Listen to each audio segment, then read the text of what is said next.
Chapter 1: The God Complex. Another heartbeat flatlined on the monitor. Another one I wasn't about to let die. "Clamp!" I snapped. My hands moved before the nurse even registered the word.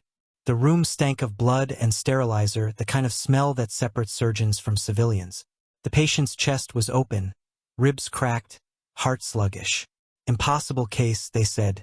"Aortic rupture, 3 minutes from the grave." 3 minutes is a lifetime when you're me. Pressure dropping. I see it. I dug deeper, ignoring the tremor in the resident's hands beside me. "If you're going to faint, do it outside. I'm not catching you and him at the same time." The monitor screamed again. One long, flat note. Everyone froze. I didn't. "Scalpel. Dr. Hale. Now." I cut where protocol said I shouldn't, rerouted where textbooks said I couldn't. And by the time the chief stormed in demanding an explanation, the heart was beating again. Weak, but steady. I stripped off my gloves and turned. "You're welcome." Dr. Wesson's jaw flexed. "You went off protocol again." "I went off death again." "You're welcome twice." His face reddened. "You don't get to gamble with lives because your ego wants a miracle. It's not a gamble if you win. And I always win." I smiled, sharp, deliberate. The room was silent except for the monitor's rhythmic beep, the sound of me being right, again. An hour later, I was in his office, the air thick with restraint.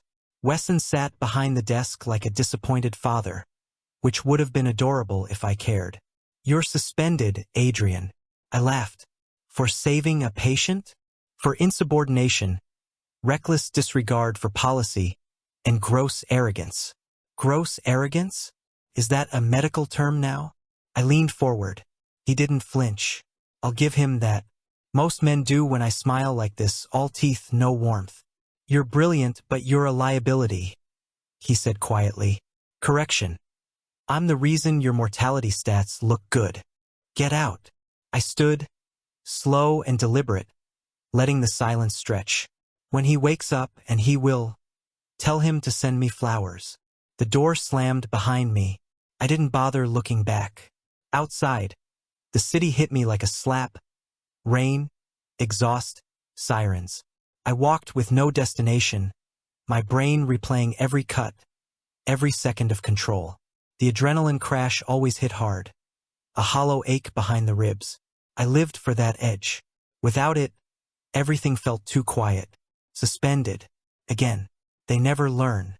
I was halfway through deciding which hospital would be stupid enough to hire me next when my phone buzzed. The caller ID made me pause. Director Lang. The man never called unless something burned. "Hale, come back to the hospital. My office. Now." I almost laughed. "Pretty sure I'm persona non grata. This isn't about policy. It's private. Bring your brain and your discretion." The line went dead. When I walked into Lang's office, the blinds were drawn. 2 men in dark suits stood by the window, both too still, too armed, looking to be hospital security. The air carried something sharp, not medical, not sterile. Dangerous. Lang gestured to the folder on his desk. "Confidential case. Off the books. I need you to look at this data." I flipped it open. Vital signs. Neurological scans. Blood panels so irregular they bordered on fictional. My pulse picked up. "What am I looking at?" "A patient we can't treat here. The family's influential. They requested you by name." I scanned another page. The numbers didn't make sense, like the human body had rewritten its own rules. "You're telling me this person's alive?" Lang hesitated. "Barely. They're offering compensation." He slid a paper across the desk. I looked at the figure, and for the first time that day I shut up. "That's more than I make in a year," I said finally. "They'll pay triple if you agree to work exclusively for the duration of treatment." "Who are they?" Lang's eyes flicked toward the men by the window. "They'll explain." One of them stepped forward, tall, stone-faced, the kind of calm that only comes from killing without hesitation. "We'll take you to him." I stared at him for a long moment, then closed the folder. "Fine. But if this is some mob fantasy about curing immortality, I'm walking," I said. Lang exhaled. relief hidden under tension. I told them you wouldn't say no. I smirked. I didn't say yes. I tucked the file under my arm and headed for the door. Truth was, I'd already decided. The numbers in that file shouldn't exist, and that made them irresistible. Money, mystery, danger, all the things I wasn't supposed to touch. And yet, here I was, already reaching for the knife again. Chapter 2: The Devil in the Waiting Room. The car ride was silent. The men in suits didn't talk, didn't blink, and sure as hell didn't appreciate my commentary. I tried anyway. So, which branch of organized crime are we? Italian? Russian? Or the kind that pretends to own nightclubs but really launders crypto? I said, tapping the window. No answer. Predictable. By the time we stopped, we were in front of a private hospital I'd only heard about in gossip, the kind of place where money buys silence. They led me through back corridors until we reached a waiting room that looked more like a luxury suite. Leather, marble, zero warmth. And him, James Moretti. He didn't stand when I entered. Just looked up, calm, still, like a statue that could pull a trigger. Dark suit, sleeves rolled, tie loose. Everything about him screamed control, the kind that doesn't need volume to be terrifying. "You're the doctor," he said. His voice was smooth, low, the kind that makes lesser men explain themselves. "I'm the doctor," I corrected, dropping my bag on a chair. "If you wanted polite, you should have called a priest." His gaze didn't waver. "You've got a reputation. So do you.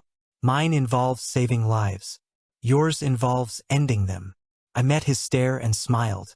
One of his men shifted, maybe offended, maybe nervous. James didn't move. His stillness was worse than any threat. "My brother's upstairs, you'll fix him," he said finally. "I'll try to fix him.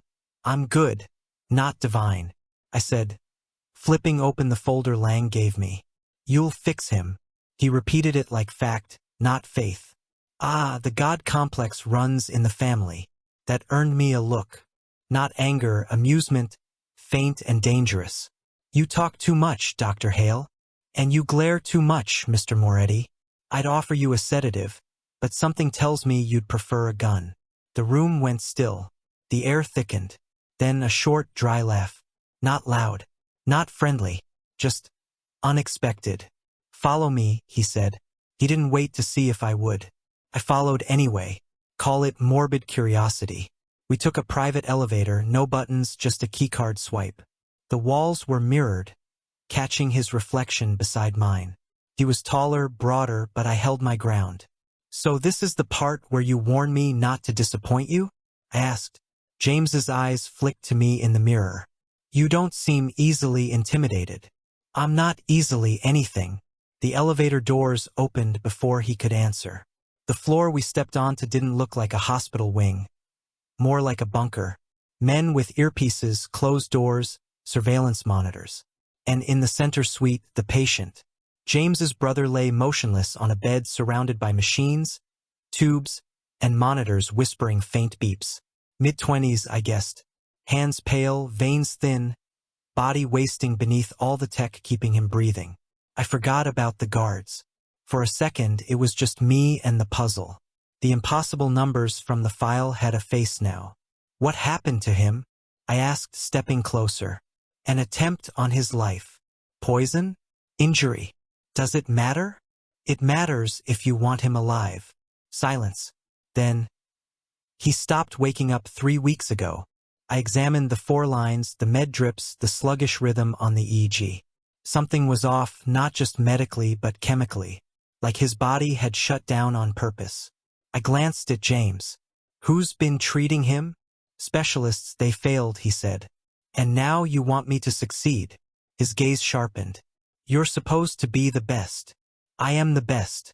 Which is why I don't take orders from men who play God with guns."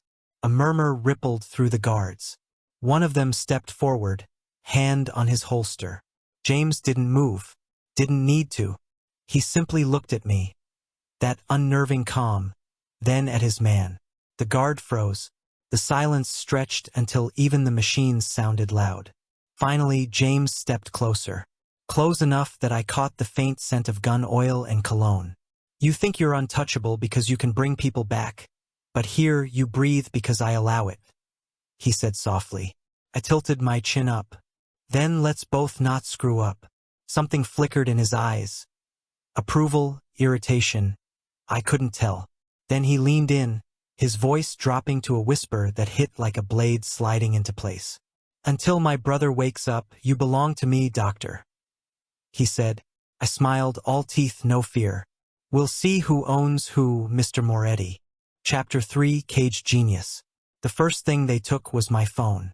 The second was my freedom. I didn't notice right away. The room they gave me was nicer than most apartments in the city. Glass walls, a stocked lab bench, private bathroom. For a hostage situation, it was almost flattering. Then I tried to leave. 2 guards blocked the door before I'd even touched the handle. Dr. Hale, Mr. Moretti's orders, one said. Which are? That you stay here. I smiled. Slow. Cute. Tell Mr. Moretti he's not my warden. I don't do house calls with armed babysitters. They didn't move. I stepped closer until one flinched. No? Fine. Then tell him he's wasting my time. I slammed the door on their faces and went back to the bed. My pulse was calm. My hands weren't. James appeared hours later, no knock, no apology. Just walked in like the room belonged to him. Maybe it did. He looked infuriatingly composed, the kind of calm that feels like control disguised as courtesy. Settling in? Depends. Is this a hospital or a high-end prison? You have everything you need, except the ability to leave. He ignored the jab and glanced at the test equipment. Start working. The sooner you fix him, the sooner you go home. I crossed my arms. If you wanted obedience, you should have picked someone less intelligent. Obedience isn't what I need. Results are. His voice dropped. There it was again, that tone that made even threats sound like promises. I hated how it crawled under my skin. I held his gaze until he finally turned and left. The door locked behind him with a soft click that said more than any threat could. Fine. If I was going to be caged, I'd use the bars as leverage. I started testing samples from James's brother, blood, tissue, cerebrospinal fluid. The results were maddening. Every variable I measured broke another law of biochemistry. Enzyme degradation where there shouldn't be any. Blood oxygen levels that fluctuated without pattern. The body was alive, but wrong. Whoever did this wasn't sloppy. It was deliberate, elegant, even. Halfway through analyzing another vial, I caught myself smiling. God, I'm sick. I'm enjoying this, I muttered. A knock at the door, one of the guards. You need something, doctor? Yeah, I said without looking up. A microscope that doesn't belong in a museum and some coffee that doesn't taste like burnt regret. He left. 10 minutes later, both arrived. I wasn't sure if that meant James was listening, or if his men were just terrified of what would happen if I wasn't appeased. That night, I was still at the bench when the door opened again. James leaned against the frame, watching me work. You haven't stopped. Neither has your brother's body. You want progress. This is what it looks like. I said, eyes on the slides. He walked closer, slow and silent, until I could feel the heat of him beside me. You talk to everyone like this? Only people who try to own me. He gave a quiet, humorless laugh. I could make you disappear, you know? Probably. But then who would you call when your brother flatlines again? I said, setting down my pipette. His eyes narrowed, and for the first time I saw something crack in that composure. Not anger, exactly. Frustration. Maybe even admiration. You're either fearless or suicidal, he said. Neither. Just better at my job than anyone else, I said. For a moment, neither of us spoke. The machines hummed softly between us. Then he turned to leave. Keep working. If you need anything, ask, he said. Freedom, I said. He paused. Not on the list. The door clicked shut again. Hours passed. I forgot the guards, forgot the lock, forgot the danger. The data made more sense than people did. Each anomaly I uncovered led to another question. The puzzle was intoxicating, the only thing that could quiet the noise in my head. I caught my reflection in the glass wall. Eyes hollow, grin sharp. I didn't look like a prisoner. I looked like a man possessed.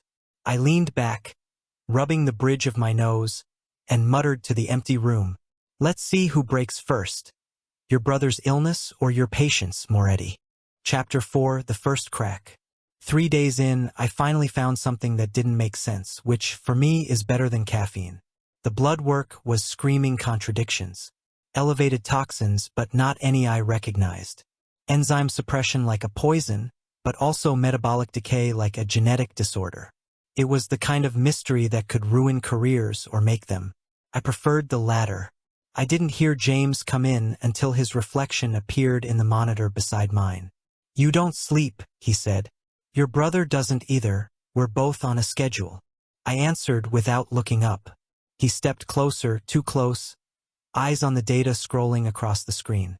"You think someone poisoned him?" "I think someone tried to, but whoever did it knew what they were doing. This isn't an off-the-shelf toxin. It's precise, clean, purpose-built," I said. "For what?" "That's what I'm figuring out. You pay me to think, remember?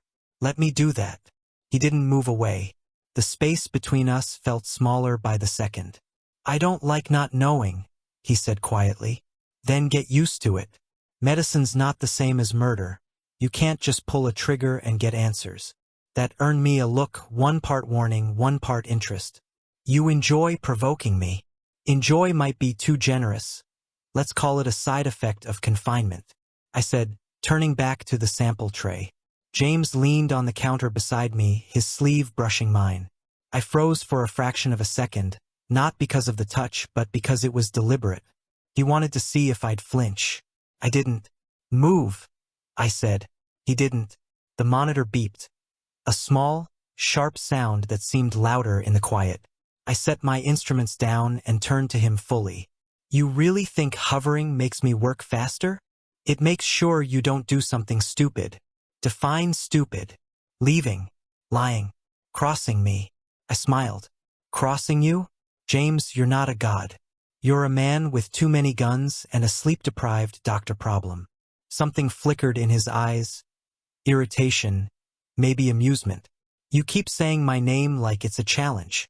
"Maybe it is." He straightened, closing the inch of space between us. "Careful, Dr. Hale." "Always," I said, and walked past him. 10 minutes later, I was in the elevator heading down to the storage lab to pick up more reagents. Or I would have been, if James hadn't followed. He stepped in just before the doors closed. "You don't trust me to take the elevator alone now?" I asked. "You're not exactly predictable. Neither are heart attacks. Doesn't mean you keep one on a leash." He didn't answer. The air in the small space grew heavy, mechanical hum underlining the silence. I could feel him watching me, assessing, calculating the way a predator studies movement. Finally, I snapped. I hit the emergency stop. The elevator jerked and froze mid-floor. His brows lifted slightly. "What are you doing?" "Either shoot me or shut up," I said, stepping into his space. For a second, there was nothing. Just the sound of both our breathing. His jaw flexed. Mine probably did too. "You have no sense of self-preservation," he said. "I have too much. That's why I don't bow to men like you." The words came out low, sharp. His gaze dropped briefly, to my mouth, I think, then back up. Whatever that moment was, we both felt it. Neither named it. He reached past me and pressed the reset. The elevator lurched again, starting its slow descent. I didn't step back. Neither did he. When the doors finally opened, the hallway light hit us both. And we were still standing too close, both breathing harder than we should have been. James was the first to move. "Next time, don't test me in confined spaces," he said. "Next time, don't follow me into one," I said. He walked out without another word. I stayed behind, watching the doors slide shut between us. My hands were still steady. My pulse wasn't. Back in the lab, I stared at the data again, trying to drown out the echo of that charged silence. I'd found the first real clue, a chemical signature that pointed to an engineered compound, something designed to shut down the body's energy systems in stages. Slow, reversible, maybe, should have thrilled me. Instead, all I could think of was how close he'd been, how his voice had sounded when he said careful. I shook it off, forcing my focus back to the monitor. Chapter 5 locked in. Sleep was a myth. I spent my nights chasing data and my days pretending I wasn't caged. The guards still stood outside my door like furniture with guns. James still appeared without warning, silent and watchful. His brother still lay there, pale, unmoving, infuriatingly fragile. I'd been through 100 cases, but this one was different. Not just the chemistry, the silence, the weight of eyes on my back, the sense that every discovery came with a cost I hadn't agreed to pay. I was halfway through adjusting the 4 compound when I noticed him again. James, standing in the doorway, sleeves rolled, tie missing, eyes fixed on the monitors. "You ever leave this floor?" I asked. "Do you?" "Touché." He came closer, his voice quieter than usual. He used to talk too much. Couldn't shut up about cars, about travel, about women he'd never marry. Now I'd give anything to hear him complain. Caught me off guard. Not the words, but the tone. Unarmored, raw. For the first time, the steel in his voice cracked enough to show something human beneath. I looked away first. "Keep talking like that and I might almost like you." His mouth twitched.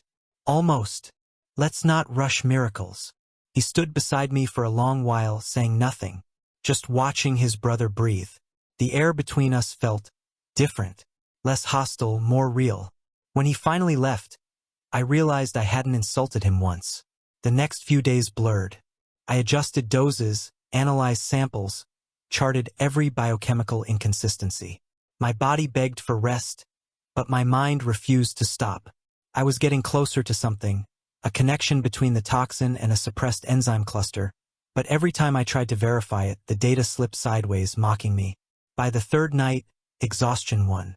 I fell asleep at the desk, cheek against cold glass, lab coat tangled around me like a makeshift blanket, and in the haze between sleep and thought, I heard his voice.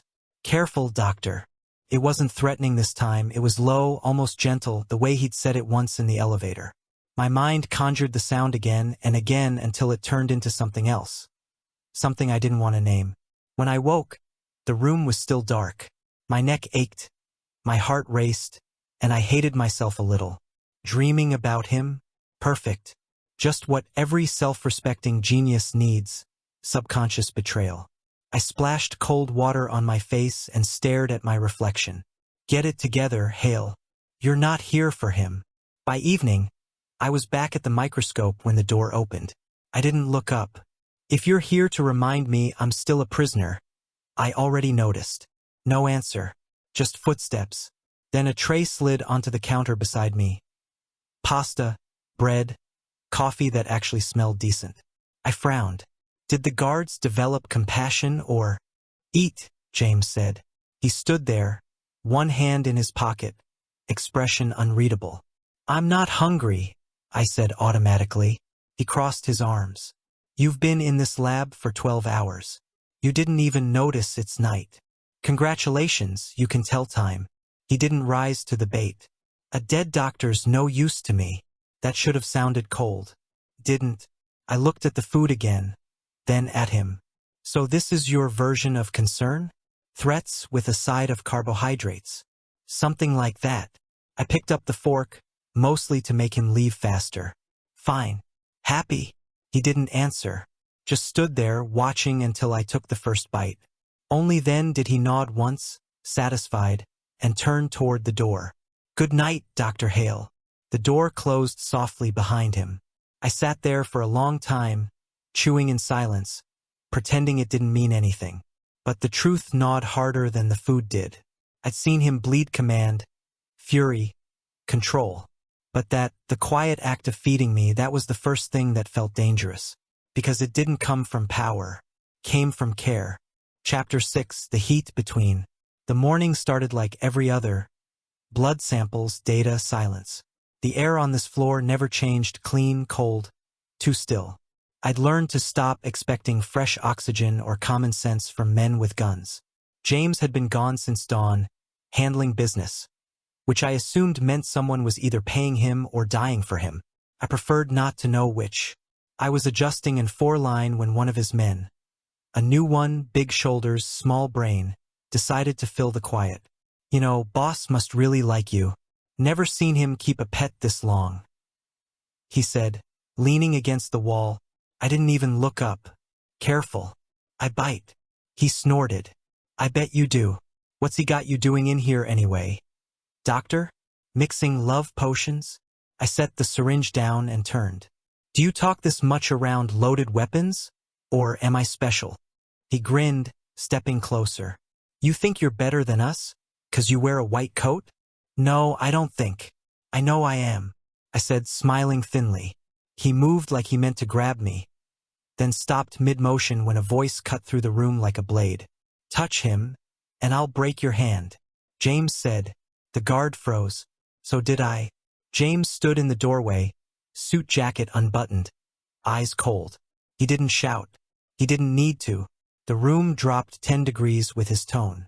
The man tried to stammer something, an excuse maybe, but James was already moving. One hard punch, clean and controlled, right to the jaw. The guard hit the wall, then the floor, out cold. Silence. Just the sound of my pulse and James's breathing, both too loud. I stared at him. You're insane. He wiped his knuckles on a handkerchief like he was brushing off dust. He disrespected you. And you decided to play executioner? What? That's your moral code. Break bones for compliments I didn't ask for. He put his hands on you. He almost did. There's a difference. I shot back. Not to me. The words were low, deliberate, and terrifyingly sincere.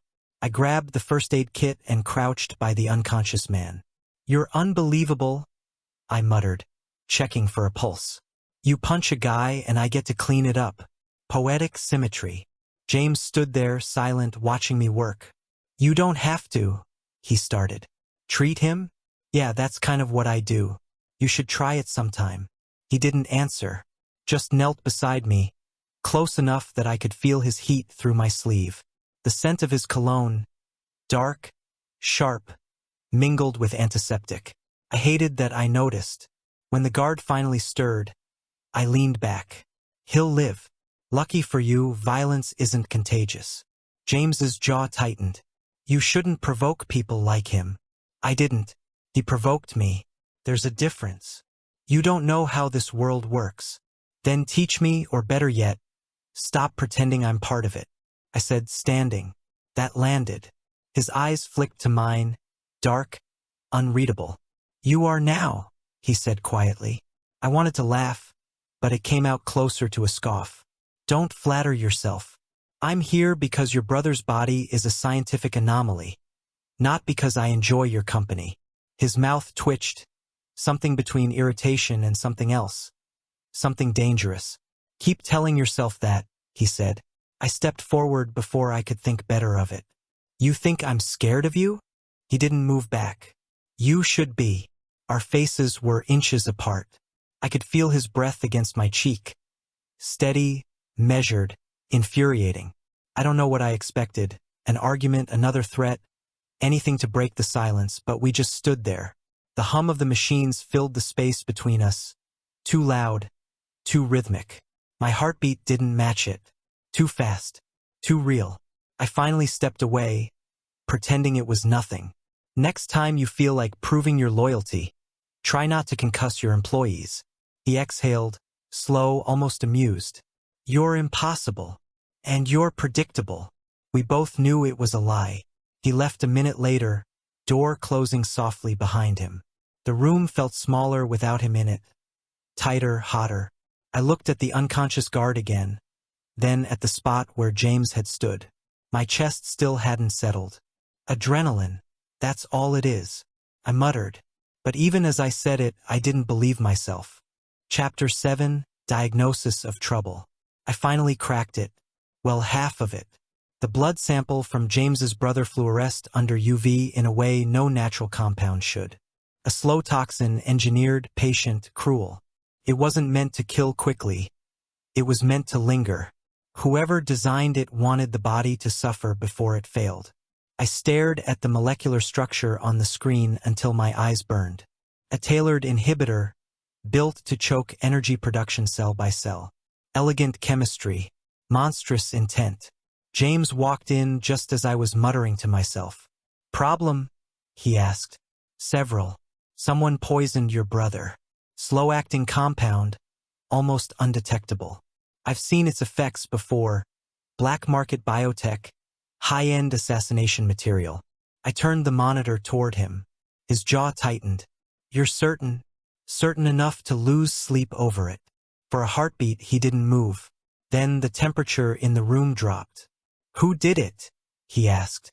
If I knew that, we'd both be sleeping better. He stepped closer, voice low, measured. Someone in this city thought they could touch my blood. They're already dead. They just don't know it yet. That tone, calm, absolute, sent something cold through me. I'd seen men furious before, but not like this. This wasn't rage. This was precision. Stop, I said. His eyes flicked to mine. Stop what? Whatever revenge fantasy is forming in your head. You can't just. I can. You'll get yourself killed. He smiled without warmth. Then we'll match. For a second, the mask slipped. I saw the exhaustion behind his anger, the kind that comes from too many nights holding power and losing control anyway. I wanted to hate him for it, but something twisted in my chest instead. Pity. Maybe worse. Listen, you want to protect him? Let me work. The toxin's complex, but reversible if I find the binding agent. If you go out there playing executioner, you'll just make more bodies for me to fix. I said quietly. His voice softened, just enough. And if I don't? Then he dies. Simple math. He exhaled slowly, eyes still on the screen. Find me answers, doctor, before I run out of patience. Then he was gone. The lab felt heavier after that. I stared at the data, trying to focus, but my hands were shaking. Somewhere in the silence, I realized I wasn't afraid of him. I was afraid for him, and that was unacceptable. By midnight, I'd given up pretending I was working. I poured cheap whiskey from a forgotten bottle in the supply cabinet. Technically ethanol, but close enough. The first sip burned. The second numbed. The charts blurred. The monitor hummed softly. For the first time in years, I let the edge slip. You're in too deep, Hale. You don't get attached to criminals. You don't get attached, period. I muttered, but I could still hear his voice. Calm, lethal, promising blood. And underneath it, the break I'd heard when he talked about his brother. I poured another drink. When the room finally stopped spinning, I let my head drop onto the desk. The papers smelled like ink and alcohol. My eyes closed before I could tell myself not to. I woke to warmth. Not sunlight, fabric.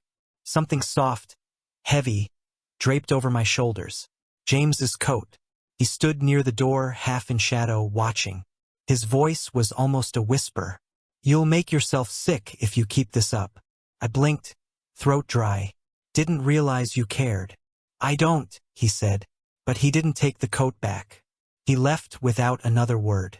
I sat there, the echo of his footsteps fading, wrapped in the faint scent of gunpowder and cologne, and realized the truth I'd been avoiding all week. I wasn't just trying to solve a medical mystery anymore. I was trying to save him.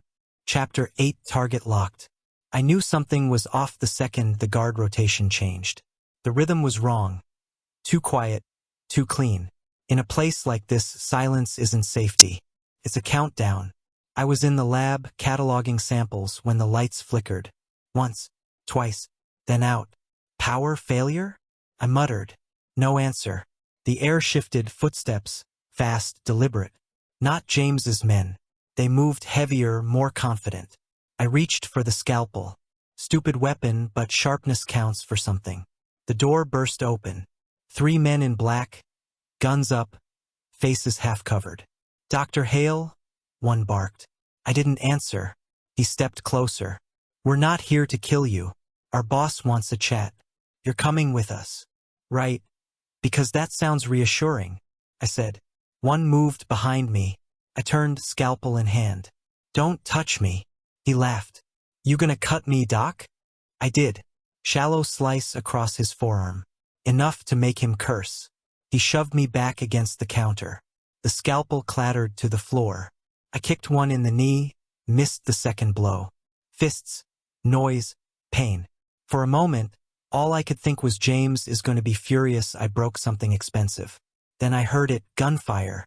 Not theirs. Deeper, controlled. James. The door exploded inward. He came through like a storm in a tailored suit, gun drawn, eyes cold. No shouting, no warning, just 3 clean shots. 2 men dropped instantly. The third tried to use me as a shield. James didn't hesitate. 1 bullet, perfect aim. The man fell against me, dead weight and blood.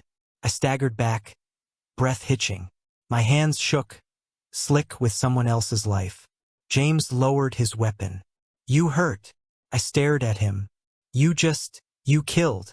They were going to take you. That doesn't make it normal. He stepped closer, voice even. You think anything about this is normal? I wanted to argue, but the words wouldn't come. His shirt was torn at the shoulder, a red bloom spreading under the fabric. You're bleeding, I said. It's nothing. Sit. Adrian. Sit down before you pass out and make my life harder. He stared at me, then actually obeyed. Small miracle. I grabbed the first aid kit with hands that wouldn't stop trembling. The wound was clean. A graze, but deep enough to sting. I ripped the sleeve open, ignoring his wince. You should be dead by now with how often you ignore medical advice. And yet here I am. Barely. He smirked, faintly. You sound worried. Don't flatter yourself. I just hate losing patience. He caught my wrist mid-motion, his grip warm and firm despite the blood. Is that what I am to you? A patient. I looked up. Big mistake. His face was inches from mine. Eyes dark, unreadable. The line of his jaw tense. There was blood on his throat, a smear of someone else's, and it should have repulsed me. Instead, it made something deep inside me twist. Let go, I said. He didn't. You shouldn't have been here alone. I wasn't exactly invited to a party. I told them to protect you. They failed spectacularly. His grip tightened. No one touches what's mine. My breath caught. Excuse me? He blinked, like he hadn't meant to say it out loud. You know what I mean. I really don't. But I did. And the realization sent heat crawling up my neck. I pulled my wrist free, forced myself to focus on the wound. You're unbelievable. You're shaking, he said quietly. Adrenaline. I lied. He didn't argue, just watched me, steady and silent, while I cleaned and stitched the gash. Every movement dragged the air tighter between us. Antiseptic, blood, and something electric I couldn't name. When I finished, I leaned back, suddenly aware of how close we were. My knee brushed his. His breath hit my cheek. For a moment, neither of us moved. Blood, breath, silence. If he leaned in half an inch, I would have. No. I stood abruptly, the chair scraping the floor. You're fine. Try not to get shot again. It's tedious. He watched me with that infuriating calm. You're trembling again, doctor.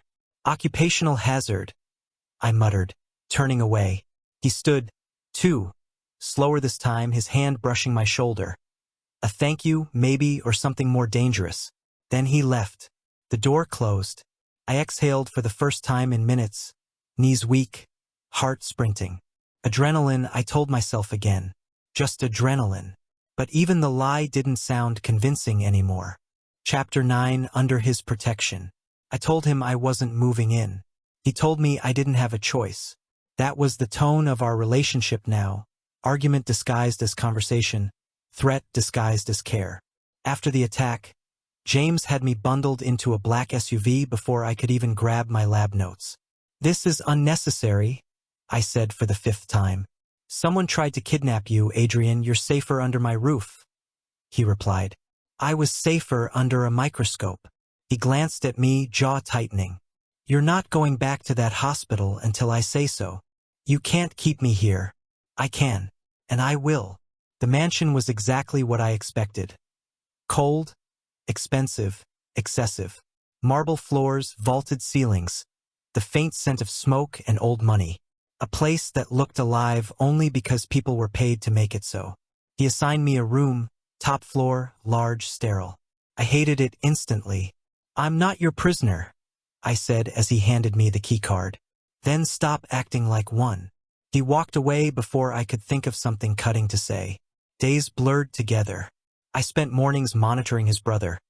Still comatose, still fighting the toxin, and nights pacing the unfamiliar corridors, resenting every lock, every camera, every reminder that I wasn't free. Except, there were moments I couldn't explain. Sometimes, late at night, I'd hear James's voice from his brother's room. Not the commanding one. Softer. I caught him once, sitting beside the bed, reading aloud from a battered book. His tone low, almost gentle.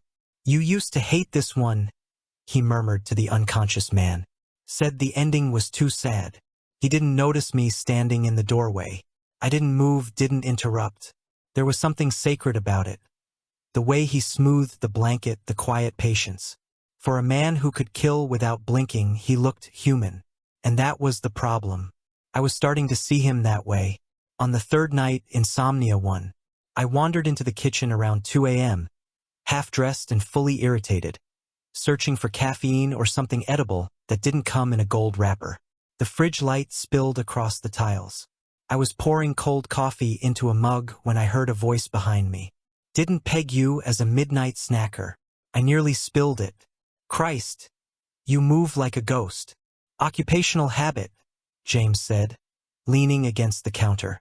He was barefoot, shirt sleeves rolled, looking disarmingly normal. I took a sip. "Shouldn't you be guarding your sleeping kingdom?" He shrugged. "Couldn't sleep either." Silence stretched, awkward and oddly comfortable. "You hate this, don't you?" he asked finally. "Being babysat by armed men? What gave it away?" The scowl.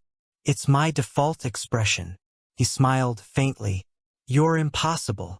For a moment, the tension that always buzzed between us softened. He reached past me to grab a glass, his shoulder brushing mine. My pulse betrayed me. I focused on my mug like it held the cure to human stupidity. "You ever get tired of being in control?" I asked. He glanced at me. "Do you?" The question hung there, heavier than it should have been. I laughed, quietly, bitterly. "I think we both know I'd rather break something than admit that." He chuckled, low and genuine. Startled me, the sound of it. I didn't know he could laugh like that. "See? You almost sounded human," I said. He looked at me, something unreadable flickering in his eyes. "You're the only one who talks to me like I am." The words landed harder than they should have. For once, I didn't have a sarcastic reply. I just stood there, coffee cooling in my hand, the distance between us small and fragile. He didn't move closer. Neither did I. But the air shifted, less like danger, more like something waiting to happen. Eventually, he straightened. "Get some sleep, doctor." I nodded, pretending my throat wasn't tight. "You too, Mafia Prince." He smiled again, tired, real, and left. I stayed a little longer, staring at the empty doorway, wondering when exactly the line between us had started to blur. Maybe the night he saved my life. Maybe the moment he stopped pretending he didn't care. Or maybe right now, in this too-quiet kitchen, where neither of us could hide from the truth. Chapter 10, The Breaking Point. I'd run the tests 5 times. Each result punched me in the gut the same way.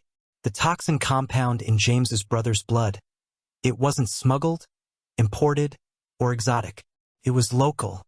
Synthesized here, using materials I'd cataloged in James's own medical stockpile. Someone under his roof had done this. I stared at the data until the lines blurred.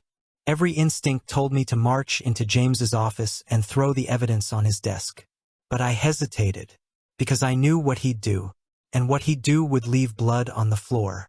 Still, I couldn't keep it from him. I found him in the East Wing, barking orders into a phone. When he saw my face, he cut the call short. "What happened?" "We need to talk," I said. He gestured toward the hall. "Walk with me." We ended up in his study, the only room that ever looked lived in. Books, whiskey, shadows. I dropped the report on his desk. "It's someone close. The toxin was synthesized using your lab supplies. Whoever did this had full access to your facilities," I said. His eyes flicked over the pages. His expression didn't change, but his knuckles whitened. Who? I don't know yet. He nodded once, slow.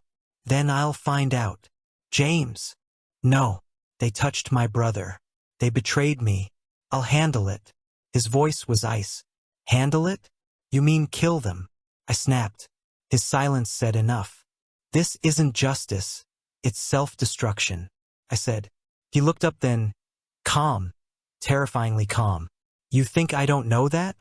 For a second, I saw it again, that fracture beneath the steel. He wasn't a monster. He was a man burning himself alive to keep what was left of his family warm. Before I could answer, the window behind me shattered. I dropped to the floor as glass rained down. 2 gunshots followed, close. One whistled past my ear. James lunged, grabbing my shoulder and dragging me behind the desk. Stay down. No argument here, I muttered. He peeked over the edge, gun drawn. Another shot, louder. A body hit the floor. The smell of gunpowder filled the air. When the ringing in my ears faded, I looked up. One of his own men lay crumpled near the door, face familiar. The guard who'd escorted me on my first day here. James kicked the gun from his hand, checked the pulse. Nothing. I swallowed hard. He was one of yours. Not anymore. His tone didn't waver, but his eyes, those eyes, flickered with something like grief. You okay? He asked. I think so. My hands were shaking. Not from fear. Not entirely. He turned toward me, and I saw it then. Blood spreading down his side. James. It's nothing. You always say that right before bleeding out on my floor. He smirked weakly. You make it sound like a habit. I grabbed the med kit from the shelf, ignoring the chaos around us. Sit down. Adrian. Sit. Down. He obeyed. For once. The wound wasn't fatal, a clean graze but deep. I pressed gauze to it, hands steady despite my racing pulse. You saved my life. Again. You're really leaning into the hero complex lately. Don't flatter yourself. I just don't like anyone taking what's mine, he said quietly. I froze. I'm not. I know, but that doesn't change it, he interrupted. The words sank in. Too heavy, too real. I focused on stitching, pretending it didn't mean anything. His breath hitched once. Pain or something else, I couldn't tell. Stop staring, I muttered. You're shaking, he said. So are you. He laughed softly. You're terrible at lying. I'm a doctor, not a poker player. Silence again. Thick, unspoken. I finished wrapping the bandage, my fingers brushing his skin. Warm, solid, alive. When I looked up, his face was close. Too close. Our breaths tangled in the same air. For a heartbeat, the world stopped. The blood, the broken glass, the dead man on the floor. None of it mattered. Just him. Just us. His hand came up, slow, deliberate, fingers curling around mine. I didn't pull away. Not immediately. Then the reality slammed back. I stood abruptly, breaking the contact. You're fine, I said, voice rough. Don't move for a few hours. He watched me, unreadable. Adrian, not now, I said. He didn't push, just nodded once. I left the study, heart hammering like I just survived something far more dangerous than bullets. Because maybe I had. Chapter 11, lines crossed. I couldn't stop replaying it. The almost kiss. The heat of his hand around mine. The silence heavy enough to crush oxygen. I told myself it was adrenaline, fight or flight confusion. But every time I closed my eyes, I saw the way he looked at me, like I was something fragile and infuriating all at once. Days passed, but the air between us stayed electric. I threw myself into work, running tests I didn't need to run, just to avoid being in the same room with him. It didn't work. He always found an excuse to appear, checking progress, asking questions he already knew the answers to. Finally, on the 4th night, it snapped. He came into the lab unannounced, jacket half undone, looking tired and dangerous. You're avoiding me, he said. Congratulations, detective. Took you long enough to notice. He stepped closer. You've been reckless since the attack. You barely sleep. You don't eat. You're going to make mistakes. Thank you for your concern, Dad. Adrian. No, you don't get to order me around like I'm one of your soldiers. I'm a doctor, not another one of your possessions. I cut in. He froze. That's what you think I see you as? Tell me I'm wrong. He didn't answer. His silence said enough. I laughed, sharp, bitter.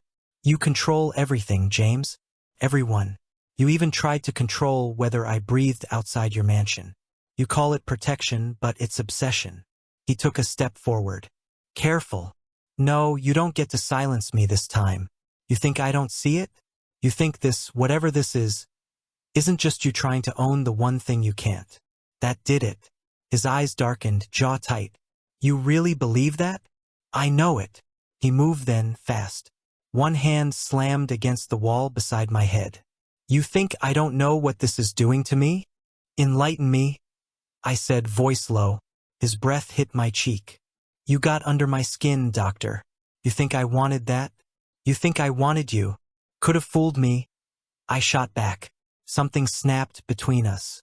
The air, the distance, the fragile pretense, gone. His mouth crashed against mine. Rough, desperate, unthinking. I shoved him back, then pulled him in again. Anger, heat, confusion, all in one impossible motion. My hands gripped his collar. His fingers dug into my waist. We were both shaking, both furious. It wasn't soft. It wasn't gentle. It was a fight we couldn't win. I broke the kiss first, gasping, forehead against his chest. God, this is insane. He didn't move, didn't speak. Just breathed hard, his heartbeat pounding under my palm. When I looked up, his eyes were wild, and something else, afraid. I took a step back, trying to steady myself. This was a mistake. He smiled, small, dangerous. Then, why do you want another? I opened my mouth, but nothing came out. Because he was right. I wanted one. Badly. I turned away instead. Because I'm not you. Meaning, I don't destroy what I touch. He flinched. It was quick, but I saw it. For a moment, the room felt too small, too hot, too full of truths neither of us wanted to say. He ran a hand through his hair, forcing calm back into his voice. You should get some sleep. Yeah, I said, though we both knew I wouldn't. He hesitated at the door. Adrian, I didn't let him finish. Good night, James. The door shut softly behind him, but it didn't take the tension with it. I leaned against the table, breath uneven, lips still tingling. Every logical part of me screamed to forget it, bury it, move on. But logic had nothing to do with this anymore. I was already too far gone. Chapter 12, Recovery. I woke to silence. No guards outside the lab door. No footsteps pacing the hall. Just a stillness that didn't feel right. Then came the knock. 2 short taps, followed by a voice I hadn't heard in weeks. Dr. Hale. James. I opened the door, and for once he wasn't composed. His eyes were red-rimmed, his shirt unbuttoned at the collar. He's awake, he said. For a second, I just stared at him. Your brother. He nodded once. No dramatics, just the truth. I followed him down the hall, past rooms I'd memorized by the rhythm of the guards' shifts. When we entered the suite, the machines were still beeping steadily, but the eyes that met mine weren't vacant anymore. James's brother, Luca, blinked slowly, disoriented but alive. I checked vitals, asked a few questions, assessed the motor response. Textbook recovery signs. Medically, it was perfect. Emotionally, it was nothing like I expected. You're out of danger, I said quietly, adjusting the 4. Luca's lips cracked into a faint smile. You're the doctor he wouldn't stop yelling about? Behind me, James exhaled. A sound that was half laugh, half disbelief. I don't yell, he muttered. Sure you don't, I said, still watching the monitor. My hands were steady, my voice even, the perfect professional. But inside, everything was caving in. This was supposed to be my victory, the impossible patient waking up, the miracle cure, the proof of my genius. Instead, it felt like losing something I hadn't meant to find. Luca drifted back to sleep. I turned to leave, but James stopped me at the door. Adrian. I looked at him. What? He hesitated, a first for him. Thank you. 2 words. Too careful. Too formal. I waited for more, for the spark, the argument, the thing that always followed between us. But his face was calm, closed off. The wall was back. I forced a smile. You're welcome. He nodded once. You'll have your payment by morning. You can go home. Home. I almost laughed. I'd forgotten what that even meant. I gathered my things from the lab, stripped off the blood-stained coat I'd practically lived in, and left without another word. The guards didn't stop me.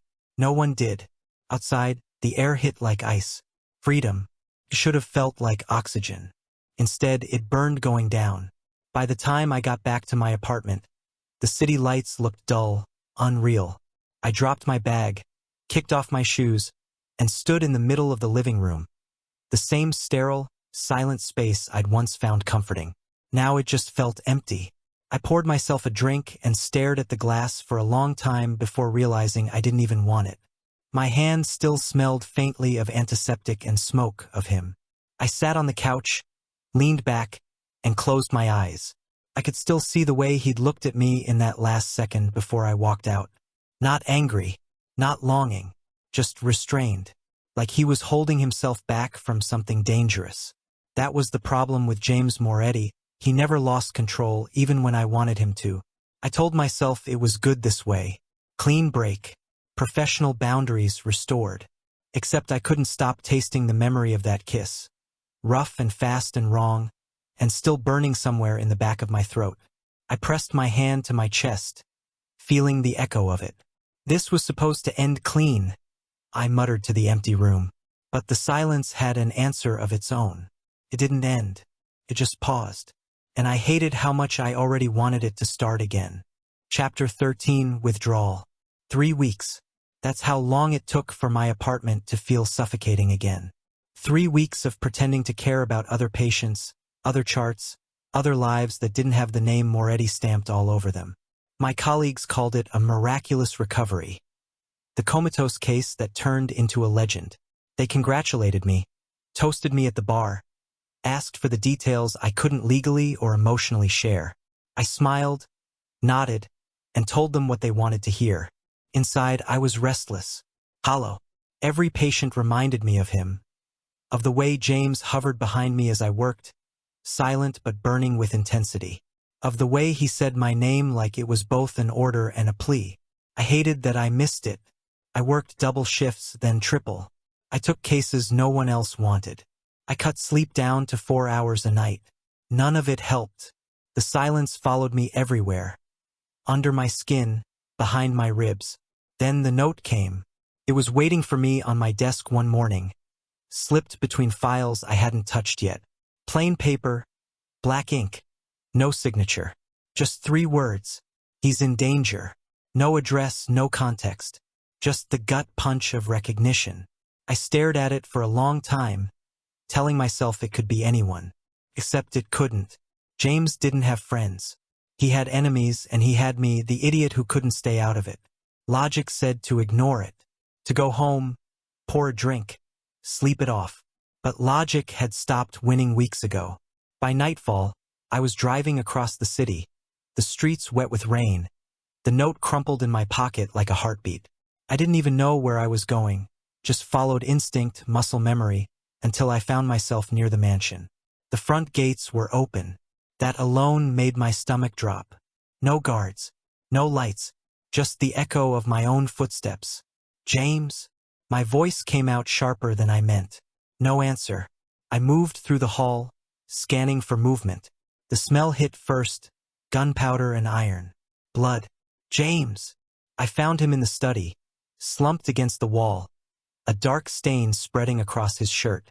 The sight hit me harder than I expected, like my body moved before my brain could process it. Hey, stay with me. I knelt beside him, pressing 2 fingers to his neck. Weak pulse. Still there. He blinked up at me, disoriented. You shouldn't be here. Yeah, well, you shouldn't be bleeding out on your own floor, but here we are. I snapped, already ripping open my bag. He gave a faint, pained laugh. You got my message. You call that a message? I found the entry wound, lower left abdomen, deep but clean. Bullet still inside. He must have dragged himself in here to avoid being found.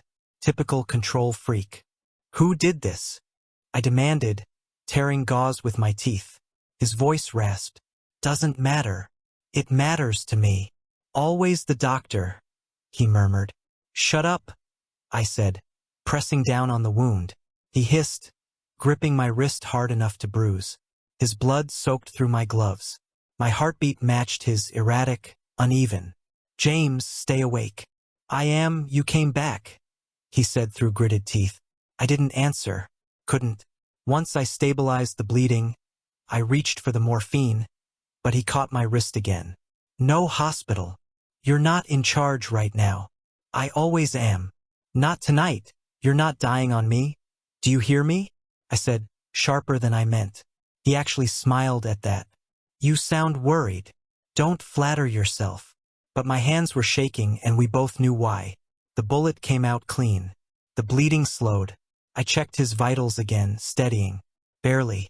When it was done, I sat back on the floor, exhausted, covered in his blood. He looked at me through half-lidded eyes. Could have let me go. Don't tempt me. Yet here you are. I exhaled, long and slow. Yeah, here I am. I said finally. For a moment, neither of us spoke. The rain outside softened to a whisper, and the house felt impossibly still. The same silence as before, only this time I wasn't running from it. I pressed a fresh bandage down and met his gaze. You owe me another coat. And an explanation. He smirked faintly. 1 out of 2's possible. I rolled my eyes, but my chest felt lighter. Terrified and relieved all at once. I should have walked away the first time he dragged me into his world. But standing there, watching the rise and fall of his chest, I knew the truth. I was already his again. Chapter 14, Confession. James slept for almost 2 days. I stayed. Not because I wanted to, at least that's what I told myself, but because I didn't trust anyone else to handle him. Not after everything. The mansion was empty now, the staff dismissed, the guards gone. For once, there were no shadows watching me work. It should have felt liberating. Didn't. He looked smaller like this, pale against the sheets, bandages clean but tight around his ribs. I'd seen him in every mood imaginable. Furious, smug, commanding, but never like this. Quiet, human.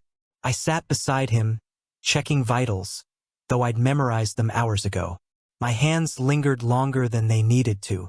Of course you'd get shot again, you can't stand being idle. I muttered.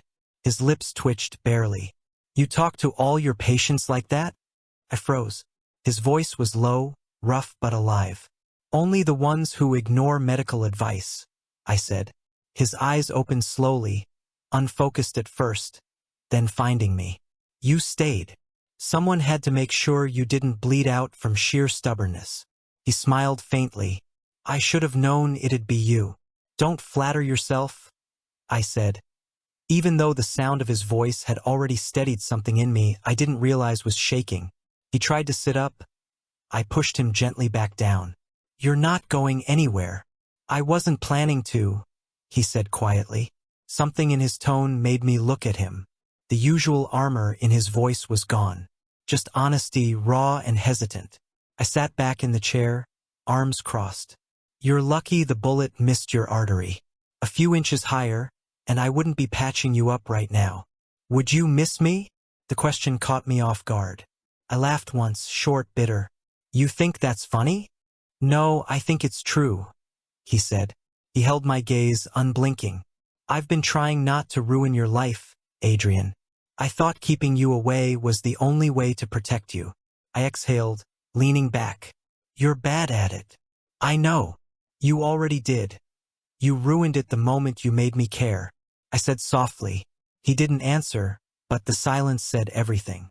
For a while, all we heard was the faint hum of the monitor, the steady rhythm of his pulse. I didn't realize I'd been matching my breathing to it until he reached for my hand. His fingers were warm, trembling slightly. You shouldn't be here.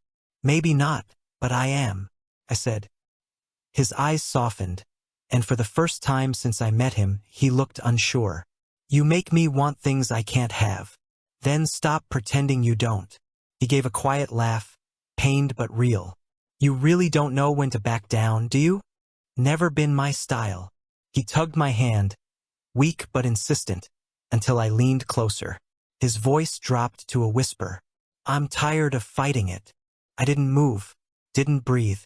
Then don't, I said. Then he reached up, fingers brushing my jaw, tentative at first. His thumb traced the corner of my mouth. A question he didn't have to ask. I didn't pull away, couldn't. When he leaned in, it wasn't sudden. It was slow, so slow I felt every inch of space disappear between us. The warmth of his breath hit my skin first, the faint scent of him wrapping around me. And then his lips touched mine. It wasn't fireworks. It wasn't chaos. It was something quieter. A sigh breaking after too many nights of silence. His mouth was warm, careful, testing the shape of mine like he was afraid I'd vanish if he pressed too hard. I kissed him back. Not because I planned to, but because something inside me had already decided long before this moment. He exhaled against my lips, a shaky sound that made my chest tighten. His hand slid to the back of my neck, pulling me closer until the air between us was gone. Everything else, the past, the arguments, the walls, melted.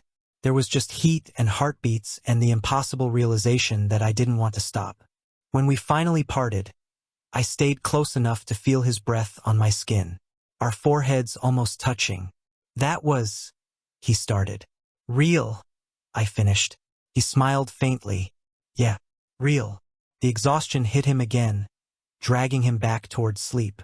I adjusted his brushed a stray lock of hair from his forehead, and muttered, You're impossible. His voice was barely a whisper. You like impossible. I didn't deny it. When his breathing evened out, I sat back in the chair, staring at him for a long time. The room was still. No guards. No danger. Just the quiet heartbeat of something neither of us could name yet. For once, I didn't feel the urge to run. For once, I didn't feel alone. Chapter 15, Under His Knife. 6 months. That's how long it's been since the night I pulled a bullet out of James Moretti and swore I was done.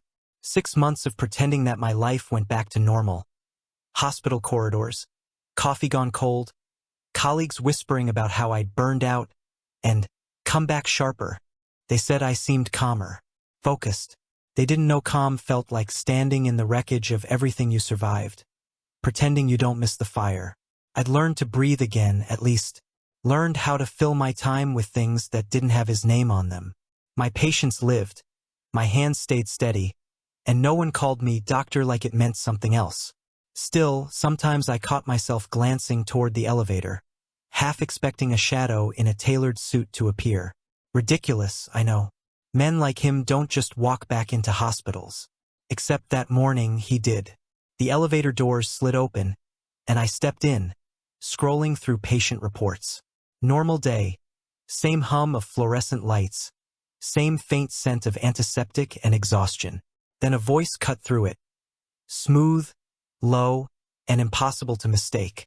Still ignoring me, doctor? My head snapped up. James stood there.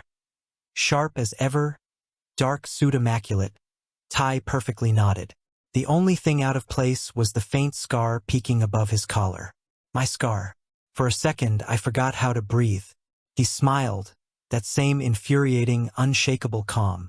You look surprised. I shouldn't be. Cockroaches always survive, I said, forcing my voice steady. He chuckled, stepping closer as the elevator doors slid shut behind him. 6 months, and that's my welcome? I thought you were dead.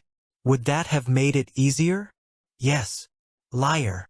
The word hit harder than it should have. I crossed my arms, keeping distance that didn't feel like distance at all. Why are you here, James? He tilted his head. You saved my life. You think I wouldn't return the favor? I raised a brow. What kind of favor involves stalking me in an elevator? His smile softened. The kind that ends with honesty. He stepped closer. Not the predator's prowl I remembered, but slower, measured. I tried to stay away, Adrian. I really did. But I kept hearing your voice in my head, telling me what I was doing wrong, how I'd probably die of stress before 60. Accurate, I muttered. And yet, here I am, he said, eyes gleaming. The elevator hummed quietly around us. The tension wasn't the old kind, not sharp, not dangerous, just heavy with everything we hadn't said. You're still mine, doctor, he said softly. I should have rolled my eyes, should have told him to get out, to stop playing this game we both kept losing. Instead, I smirked. Then don't make me save your life again. He laughed quietly, the sound breaking something in me I didn't know was still fragile. Fair trade, how about I try not to get shot, and you try not to run next time? He murmured. Next time. His gaze met mine, steady, certain. There's always a next time with us. The elevator slowed. Floor indicator blinked. I should have stepped out. I didn't. James? I started, but he moved closer, close enough for me to smell the faint trace of his cologne. Familiar and infuriating. Stop thinking, he whispered. And then his hand found my jaw, firm but gentle, pulling me in. I grabbed his collar, pulling him in the rest of the way. The kiss hit hard, not careful, not soft. It was frustration and need and all the words we hadn't said, crashing together at once. He caught my waist, his grip firm, pulling me against him. My hands fisted in his shirt, tugging like I could erase the months of distance between us. The elevator kept climbing, but we didn't move, didn't breathe. Just pressed closer, each second sharper, deeper, hungrier. When the elevator doors slid open, the reflection of us lingered in the mirrored walls. Two men who'd destroyed each other, somehow still standing. I pulled back first, breath unsteady. People might see. Let them, he said, eyes still on me. I stepped out, and for once he didn't stop me. He just watched, that same faint smile playing on his lips. As the doors closed, I caught his reflection one last time. His gaze soft, the scar on his skin catching the light like proof. Love born from chaos, sealed in defiance. That's us. Always will be.